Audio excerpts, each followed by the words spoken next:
আসসালামু আলাইকুম রহমতুল্লাহ। জিহাদ ইলেকট্রনিক্সের পক্ষ থেকে স্বাগতম। আজকে আমি আপনাদের মাঝে ভিডিওটি নিয়ে হাজির হয়েছি। এটা হচ্ছে আমাদের একটি গুরুত্বপূর্ণ সার্কিট, যার মাধ্যমে আমরা ব্যাটারির চার্জিং অন অফ করতে পারবো। অর্থাৎ যখনই আমাদের ব্যাটারির চার্জ 10-এ চলে আসবে অটোমেটিক চার্জ শুরু হবে, যখন 14.4-এ চলে আসবে অটোমেটিক বন্ধ হয়ে যাবে এবং আপনারা হাই চার্জিংটা আপনারা কন্ট্রোল করতে পারবেন। 14 রাখতে পারবেন, 15 রাখতে পারবেন, যে কোনো একটা আপনারা ইচ্ছা করে রাখতে পারবেন।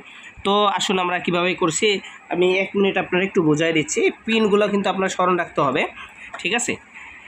আইসির আপনার 1 দিক দিকে গণনা শুরু হয়, ঠিক আছে। আইসিটা ঠিক এভাবে করে গণনা শুরু করবেন, 1 2 3 4 5 6 7 8, ঠিক আছে। এভাবে আইসি গণনা করতে হয়। তো আমাদের 1 নাম্বার হচ্ছে আউটপুট, এটা হচ্ছে আইসি নাম্বারটা আমি বলছি LM358, ঠিক আছে। LM358 আইসি।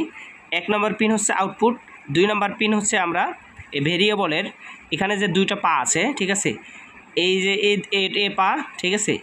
আমরা কথার কথা ধরলাম যে এটা হচ্ছে 1 নম্বর পিন, আপনার 2 সাইডে ওপর সাইডে যেটা থাকে এটা 1 নম্বর পিন, 2 নম্বর পিন, 3 নম্বর পিন, বোঝার সাথে বলছি। তো আমরা 2 নম্বর পিন 1 নম্বর পিন শর্ট করে আমরা 1 নম্বর পিনের সাথে আপনার আইসির 1 নম্বর পিনের সাথে জাম্পার করে দেব, ঠিক আছে। এরপর আমরা 3 নম্বর পিনের সাথে 47K রেজিস্টার একটা ব্যবহার করব। এটা হচ্ছে আমরা আইসির 3 নম্বর পিনের সাথে 47 নম্বর রেজিস্টার এনে আমরা ভেরিয়েবলের 3 নম্বর পিনে আমরা লাগিয়ে দেব। এখন আমাদের একটা ভেরিয়েবলের কাজ শেষ হলো, অপর আরেকটি ভেরিয়েবলের কাজ এখন করব আমরা। এটা হচ্ছে 2 নম্বর পিনে, এর যে 1 নম্বর পিন আছে এই 1 নম্বর পিনটা আমরা জাম্পার করেছি, দেখেন এই যে এখান থেকে নিয়ে আমরা 2 নম্বর পিনে কিন্তু লাগিয়েছি।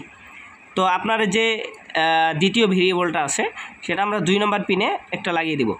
আরেক প্রান্ত আমরা সরাসরি নেগেটিভে দেব, ঠিক আছে। আমরা এই যে 1 পিন আমরা সরাসরি নেগেটিভে দিয়েছি, আর 1 পিন অপর একটা পিন যে থাকবে এটা হচ্ছে একটা 10K রেজিস্টার ব্যবহার করব এখানে, ঠিক আছে। একটা 10K রেজিস্টার আমরা ব্যাটারির পজিটিভের সাথে এক প্রান্ত লাগিয়ে দেব। এখন আমাদের আরেকটি কাজ থাকবে, সেটা হচ্ছে আমাদের এই যে একটা 1K রেজিস্টার আমরা 3 নম্বর পিন থেকে নিয়ে আসবো, ঠিক আছে। 3 নম্বর পিন থেকে একটা 1K রেজিস্টার নিয়ে এসে আমরা এই যে আপনার এটা হচ্ছে 3 ভোল্টের জেনার ডায়োড, ঠিক আছে। এই 3 ভোল্টের জেনার ডায়োড এবং এখানে আপনার এই 10K রেজিস্টার এর মাঝামাঝিতে আমরা কানেকশন দেব, সোল্ডারিং করে দেব। এখানে যে দেখতেছেন সোল্ডারিং করে দিয়ে আমাদের এখানে এলইডিগুলো আমরা এটা পাওয়ার এলইডি বসেছি, এটা সবাই পারে। আর এটা অন অফ এই যে আপনার রিলের সাথে এই এলইডিটা আমরা লাগিয়েছি। তো এখানে আরেকটি এই যে ট্রানজিস্টরটা কীভাবে লাগিয়েছি, 1 নম্বর পিন যেহেতু আউটপুট, তো 1 নম্বর পিন থেকে আমরা একটা 1K রেজিস্টার নিয়ে আসছি।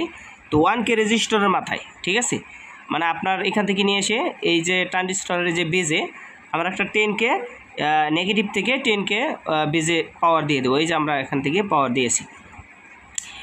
আর ইমিটার বেস কালেক্টর, এটা হচ্ছে BC 547 ট্রানজিস্টর এখানে ব্যবহার করা হয়েছে। এটা এই সাইডেরটা হচ্ছে বেস ইমিটার, মাঝখানেরটা বেস, এই পাশেটা হচ্ছে কালেক্টর।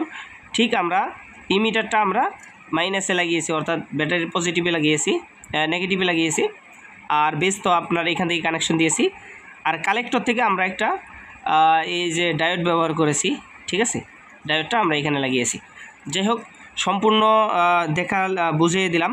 এরপর যদি কারো কোনো কিছু বুঝতে অসুবিধা হয় অবশ্যই কমেন্টস করে জানাবেন। আর এটার ডায়োগ্রাম যদি প্রয়োজন হয় অবশ্যই আমাদেরকে কমেন্ট করে জানাবেন। ইনশাআল্লাহ নেক্সট টাইমে ডায়োগ্রাম নিয়ে আলোচনা করা হবে ইনশাআল্লাহ। তো আমরা এখন পাওয়ার সাপ্লাই দিয়ে আপনাদেরকে দেখাবো।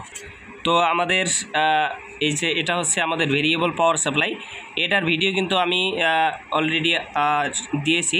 আপনারা চাইলে কিন্তু এটা ভিডিও দেখে বানাতে পারেন। তো আমাদের এটা হচ্ছে ভোল্ট এক্সজাস্ট, এটা হচ্ছে এম্পিয়ার এক্সজাস্ট। তো আমি আপনাদের বোঝার স্বার্থে মিটারটা সামনে নিয়েছি, ঠিক আছে। এটা হচ্ছে আমি সামনে রাখলাম। তো আমি যদি ভোল্ট দেখেন বাড়াচ্ছি, ঠিক আছে, 11 ভোল্ট, 12 ভোল্ট, 10 ভোল্ট, 11 ভোল্ট, 4 5 6 8 9 12। আপনারা একটু ধৈর্য ধরে দেখেন, ঠিক আছে, তাহলে সকলের একটু দেখেন 3 হয়েছে, 4 দেওয়ার সাথে সাথে কিন্তু আমাদের বন্ধ হয়ে গেছে। এখন যদি আমি ভোল্টটা ডাউন করি, দেখতে পারতেছেন ভোল্টটা এখন ডাউন করতেছি আমি, 11 ভোল্ট চলে আসছে। 10 ভোল্টের নিচে চলে গেলে অটোমেটিক, মানে 10 ভোল্ট আর কি কানেক্ট করা আছে। তো আপনারা এখানে অ্যাডজাস্ট করতে পারবেন, যেহেতু সময়ের সাপেক্ষের কথা এই জন্য আমি আপনারা এটা দেখালাম না, ঠিক আছে। আপনারা কিন্তু এই যে দেখেন 10 ভোল্ট চলে আসার সাথে সাথে কিন্তু 10.9 আর কি, ঠিক আছে, মানে একটু আর কি কম। যাই হোক আমি আবার বাড়াচ্ছি বোঝার স্বার্থে। এখানে আমাদের কিন্তু বন্ধ হয়ে গেছে, ঠিক আছে। এভাবেই কিন্তু আপনারা ব্যাটারি সুরক্ষিত রাখার জন্য এই সার্কিটগুলো কিন্তু আপনারা বানাতে পারেন নিজেরাই বাসায়, কিনতে হবে না, ঠিক আছে।